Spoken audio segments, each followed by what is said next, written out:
Assalamualaikum warahmatullahi wabarakatuh.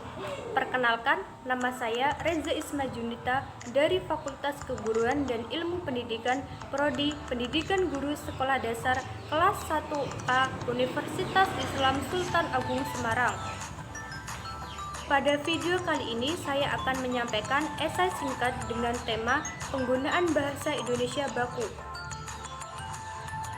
Bahasa adalah kemampuan yang dimiliki manusia untuk berkomunikasi dengan manusia lainnya menggunakan tanda, misalnya kata dan gerakan.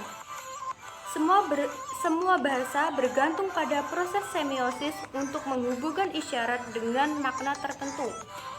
Pada kaidahnya terdapat dua ragam bahasa Indonesia, yaitu bahasa Indonesia resmi dan bahasa Indonesia tidak resmi.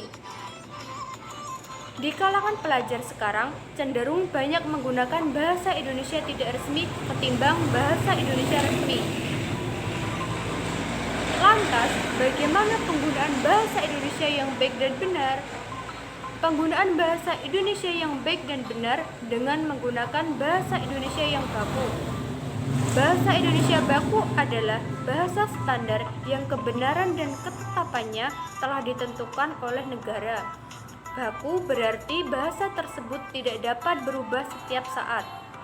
Berdasarkan teori, bahasa baku merupakan bahasa pokok yang menjadi bahasa standar dan acuan yang digunakan dalam kehidupan sehari-hari masyarakat. Bahasa baku mencakup pemakaian sehari-hari pada bahasa percakapan lisan maupun bahasa tulisan. Tetapi pada penggunaannya, bahasa baku lebih sering digunakan pada sistem pendidikan negara, pada urusan resmi pekerjaan, dan pada semua konteks resmi. Sementara itu, di dalam kehidupan sehari-hari, lebih banyak orang yang menggunakan bahasa tidak baku. Penggunaan bahasa Indonesia yang baku bagi pelajar sangatlah penting. Sebagai pelajar, kita harus menggunakan bahasa yang baik dan benar dengan menggunakan bahasa baku. Menurut Hasan Alwi, bahasa baku mendukung 4 fungsi. Yang pertama, fungsi pemersatu. Indonesia terdiri dari beragam suku dan bahasa daerah.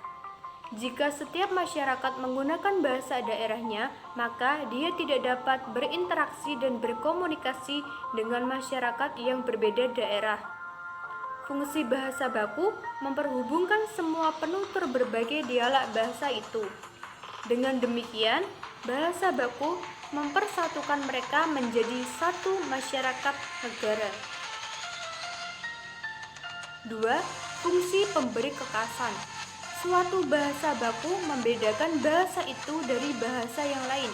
Melalui fungsi itu, bahasa baku memperkuat perasaan kepribadian nasional masyarakat bahasa yang bersangkutan.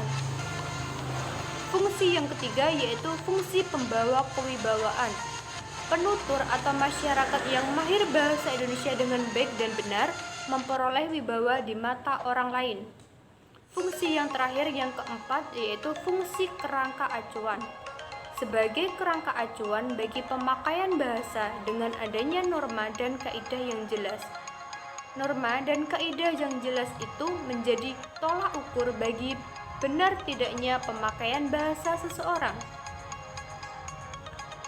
Penggunaan bahasa Indonesia baku sangatlah penting, sebagaimana yang tertuang dalam Ikrar ketiga Sumpah Pemuda, yaitu menjunjung tinggi bahasa persatuan bahasa Indonesia. Tapi zaman sekarang Sumpah Pemuda hanyalah diikrarkan saja, tanpa tidak menjadi pengabdian bagi pemuda kita.